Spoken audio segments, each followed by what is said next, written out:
The dining room smelled of butter and lemon and something expensive that lingered like a promise. Crystal reflected tiny moons onto linen, and a low piano threaded through conversation like a patient rumor. Claire Mendoza tightened the strap of her apron and moved with practiced invisibility, her smile a currency she had learned to spend sparingly. She took orders, remembered wine preferences, navigated heels and egos, but there was a file in her purse that did not belong to the life taped to the inside of her uniform. Jonathan Mercer, the man at table 12, had called her just a waitress. He said it with a smile, as if it were a type of compliment. It landed like a verdict. Do not blink, because what happens next overturns what you thought you knew about who she was and who she would make them pay for taking from her. The chandeliers hummed faintly. The cutlery sang a high metallic note when placed. And the perfume of a woman at the next table smelled of orange blossom and old money. Claire moved closer to Mercer to clear a plate, and in the slatted shade of his laughter, a phone buzzed. He read a message, his pupils narrowed, and he pushed a remark about patents across the table that sounded casual and cruel at once. The comment cracked something in her that had been buried for years. A memory of glass labs, late-night code, and a dissertation footnote that had disappeared. She remembered the smell of solder and coffee, the scrape of a chair against a linoleum floor, the way a thesis advisor had smiled too easily. For the first time in a long time, Claire did not hide.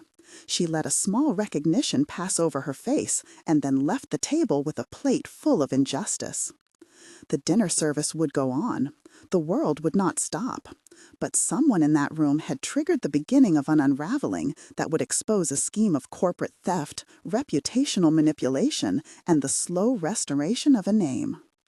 Claire had been raised in a narrow house above a textile shop where the summer light split into threads across the wood floors, and her mother hummed songs while patching jeans.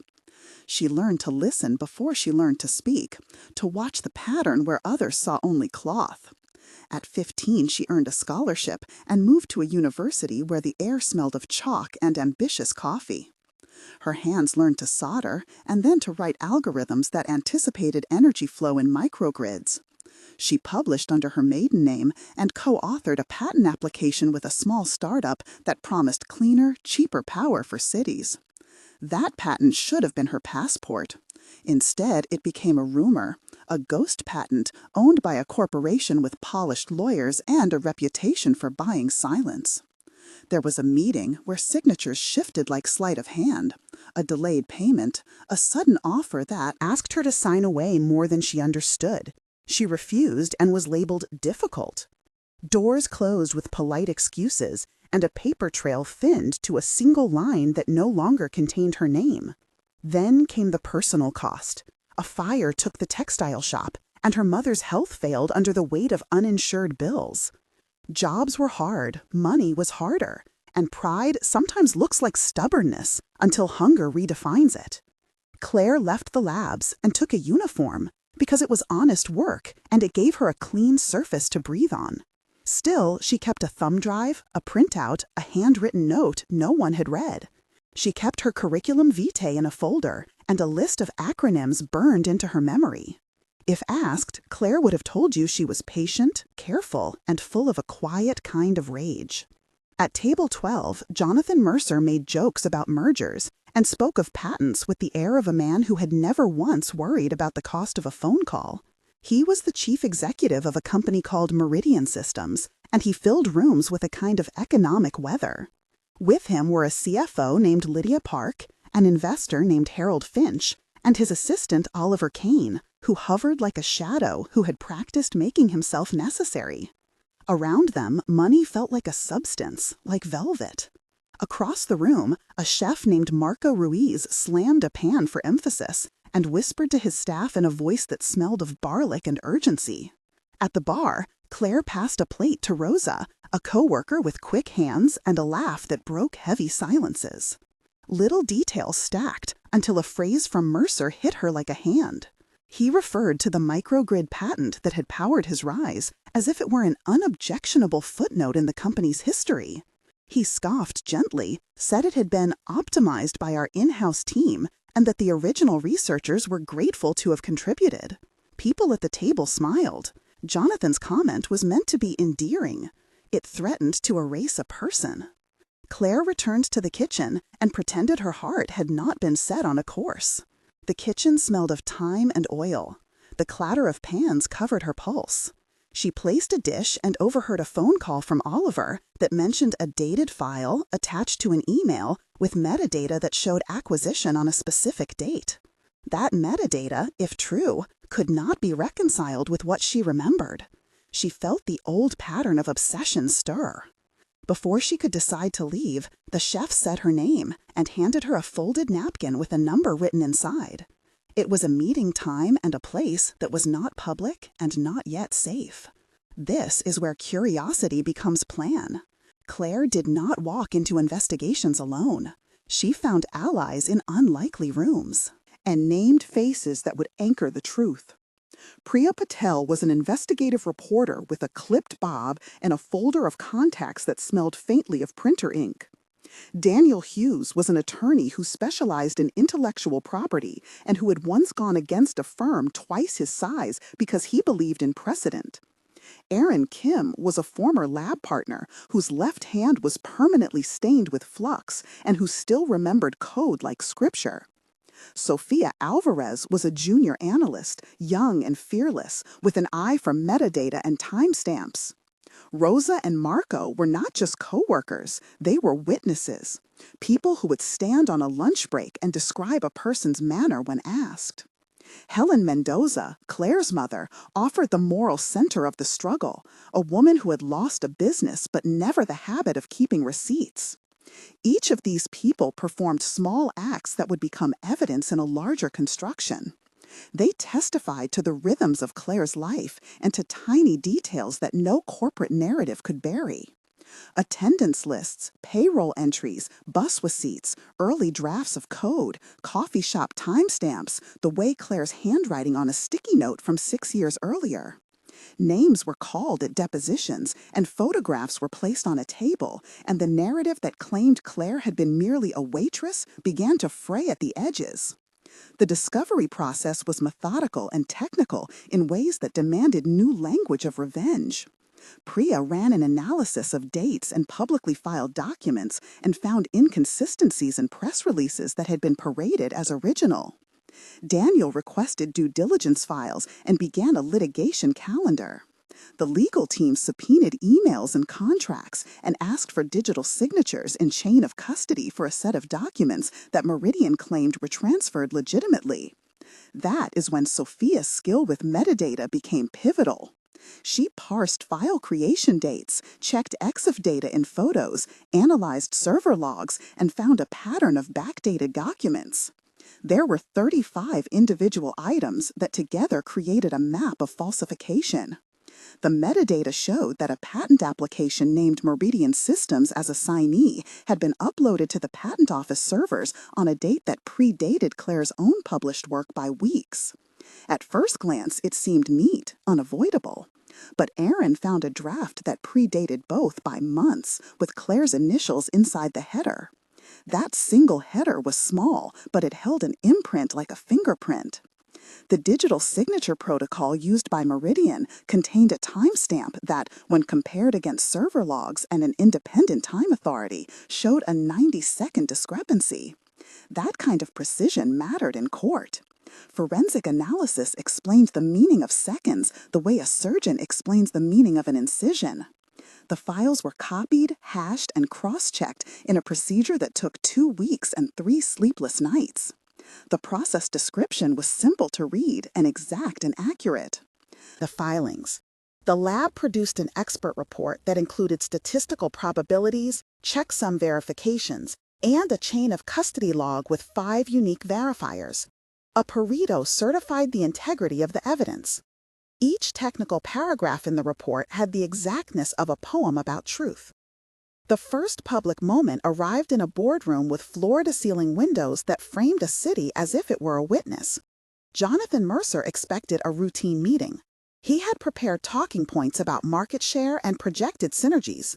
He had booked a media consultant who smiled the right number of teeth. Claire arrived accompanied by Daniel and Priya and a small circle that included Aaron and Sophia. There were 10 people in the room who mattered and 22 on the conference call who did not. The air smelled like polished leather and coffee that had been brewed to perform. Claire took a seat at the end of the table and felt the room cool around her. Her voice at first was small and then steadied into something that made even the glass feel like it had to listen. Dialogue ran thick and precise. Claire said, "I was the principal researcher on the microgrid protocol."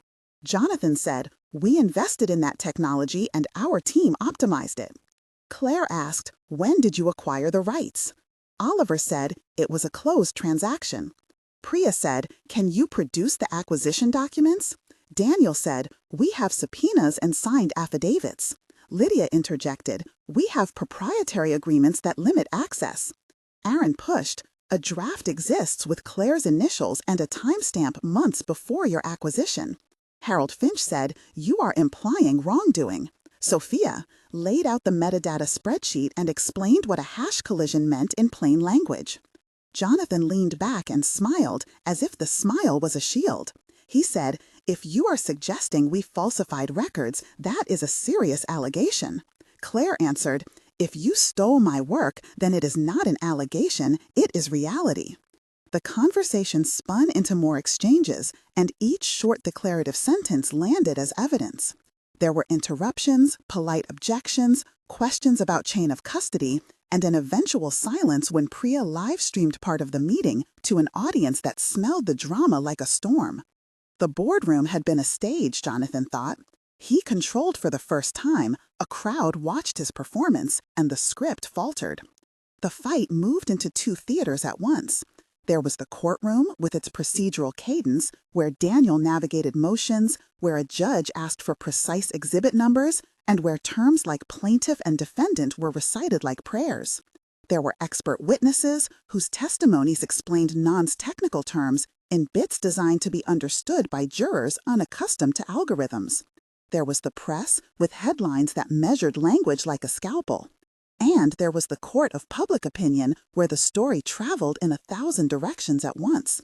Priya's reporting published a sequence of documents and a narrative that made it easy to follow the mechanics of what had happened.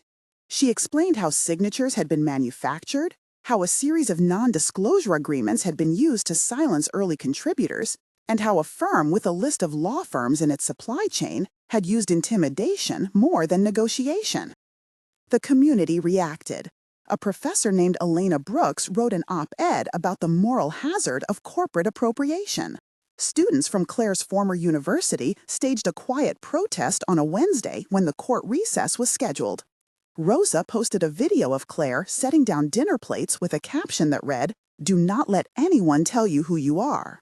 The company's stock wavered. Shareholders called for account clarity, and a special counsel was appointed to review internal compliance. Within this procedural storm, small things mattered. An elevator security camera showed a box of printed drafts being moved on a specific date. A delivery log from a courier tied that box to an office address where Meridian had an R&D subsidiary. A former temp confessed to seeing a file labeled Clara Final 2016. These items were not glamorous, but in aggregate, they formed a lattice that could support a legal argument. Climax came in a hearing that lasted 2 days and was streamed and analyzed and argued about long after the gavel fell. The tension built into detail and then exploded into public description. Daniel called Aaron, who walked the jury through the evolution of code, and Claire, who described nights in white labs with a patience and a clarity that felt like testimony and confession at once.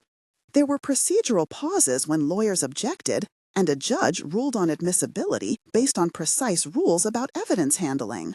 Priya explained the significance of a document in the simplest human terms, and Sophia testified about the 90-second discrepancy and what it meant for chain of trust.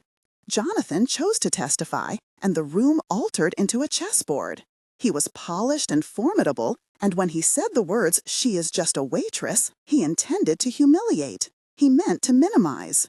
But the court had already seen a diary entry, a coffee receipt, a draft with Claire's initials, and an email thread where an in-house counsel had suggested quiet settlements rather than public disputes.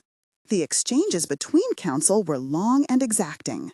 Jonathan said, "We invested resources and engineers on a project that built on prior art." Claire said, "If prior art was built on my work, then those resources are irrelevant to ownership." Daniel asked to introduce a certification of authorship and a contemporaneous lab notebook that contained scribbles and equations with dates and witness initials. Jonathan's face tightened. Lydia Park whispered counsel into his ear. The public watched. The jury retreated, deliberations stretched, but the technicalities had escaped the sterile grammar of the boardroom and been translated into a moral economy. When the verdict came, it was not only legal, it was reputational and social. The court ruled in favor of Claire on key counts related to misappropriation and falsification. The judge ordered remedies that included recognition of authorship, monetary damages, and an injunction on the disputed patents pending reassessment.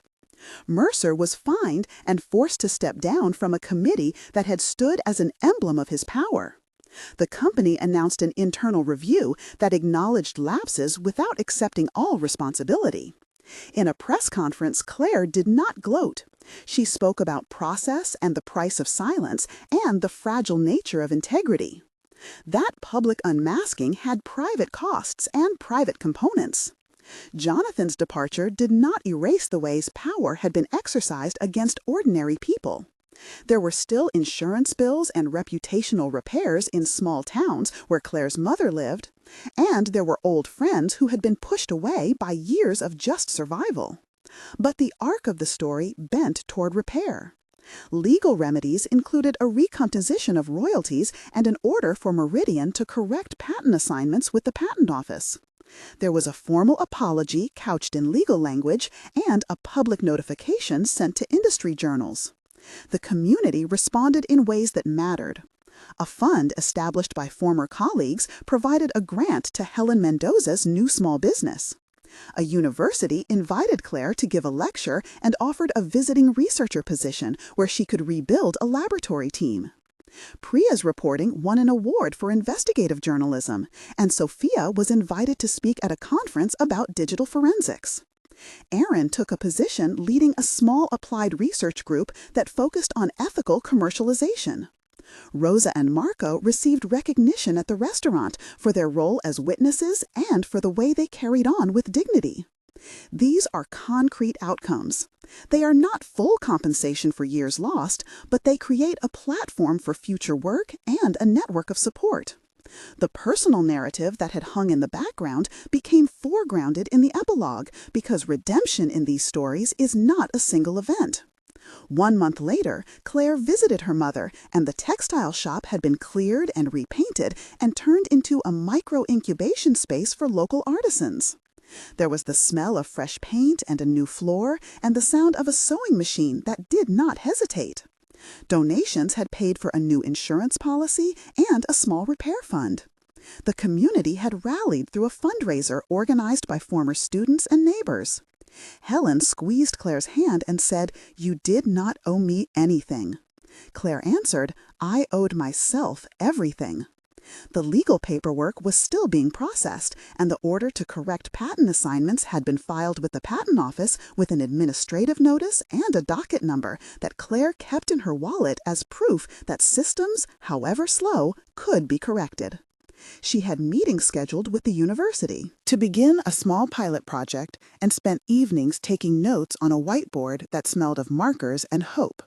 3 months later, Claire had a lab bench, a small grant, and a rotating list of graduate students who wanted to study under a researcher who had not let a stolen name bury her work. The lab smelled of isopropyl and new plastic and the steady rhythm of pipettes and keyboards. Meridian had restructured, and new compliance officers conducted a series of audits.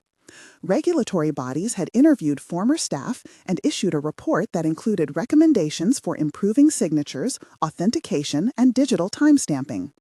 A technical appendix explained how to implement better chain of custody procedures and suggested a national standard for verifying filing dates with multiple independent time authorities.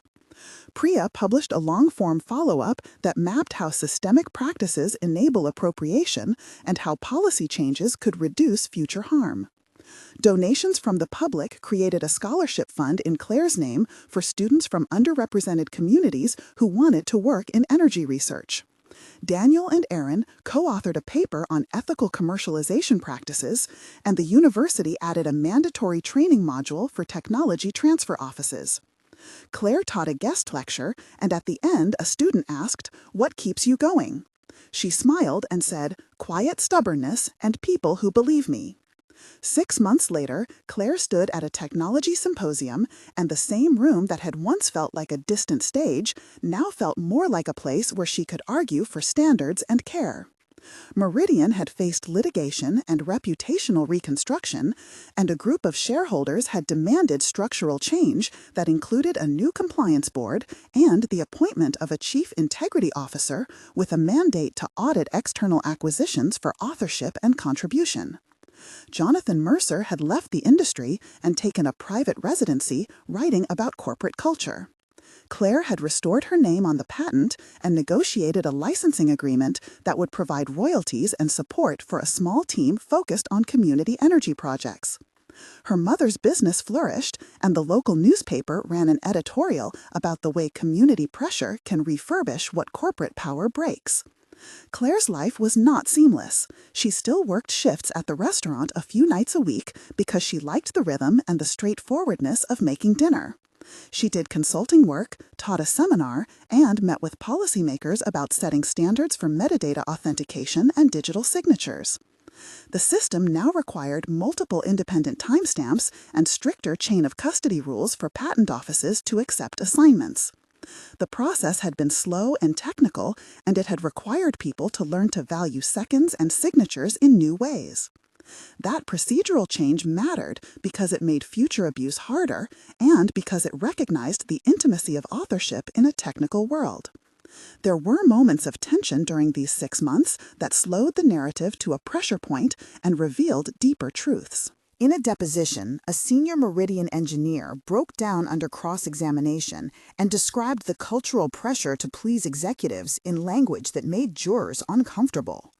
The engineer's voice trembled, and the room smelled of recycled air and old coffee. In a private conversation, Claire confronted Oliver alone in a loading dock where rain had started and his shoes were damp. He said he thought he was protecting his job. Claire said, "People do terrible things in the name of survival." Oliver wrote a statement and later provided a trove of internal messages that expanded the evidence. Another tense moment came when a supposed ally leaked a partial draft to a rival paper, and Priya accused that person of jeopardizing their work.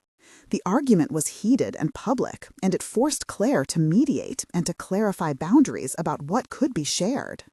Each tense episode lasted long enough to be described and to alter the emotional temperature of the case by degrees. These were not cinematic showdowns, they were negotiations of conscience and consequence. Technical descriptions peppered the litigation and later the policy work so that laypeople could understand how a 90-second discrepancy could unmake corporate claims. A forensic report explained that when a file is hashed, it generates a unique alphanumeric string that changes if even one byte is altered. The report included a checksum table and a timeline that mapped server log entries against independent time authority records and showed a 90-second misalignment consistent with backdating. The explanation included numbers and the language of precision and was followed by a plain language paragraph that said, in short, it was not an accident. The Patent Office added a clause about verifying external timestamps and required notarized attestations for contested assignments. A small glossary was circulated in the press, explaining terms like metadata, signatory digital, due diligence, chain of custody, Pareto, and recomposition, so that public readers could follow the next stage. The closing of the story did not involve a cinematic revenge, but rather a restoration that emphasized systems and people.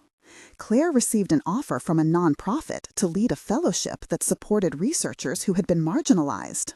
She accepted under the condition that the fellowship include legal support and documentation training so that newcomers would not have to navigate the same traps. The public narrative shifted from scandal to pedagogy. The company rebranded and paid fines and instituted a public registry of authorship claims. The community that had supported Claire found renewed confidence in their capacity to insist on integrity.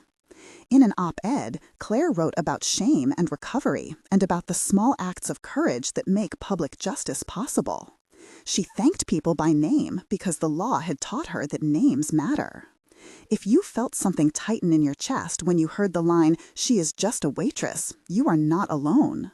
People are stripped of dignity in ways that are meant to feel trivial, but which carve deep hollows. What would you do if someone erased the work that defined your career? Would you walk away or stand and name the damage? If you are moved by this story, share a phrase in the comments that says, "I would fight" or "I would rebuild."